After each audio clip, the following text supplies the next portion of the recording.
Ano ba yan? Kulang na naman yung pambayad ko ng parcel. Ay, gagawin ko. 1, 2, 3, 4, 5, 6, 7, 8. Dami niyan, ma. Madami ba to? Kulang pa nga yung pambayad ko ng parcel. So, ba madadalhin yan? Siyempre. Meron ako 200 dito.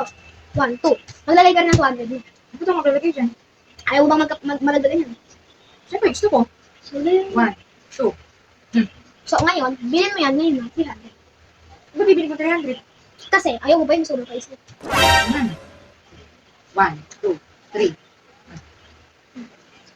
Akin na to ha.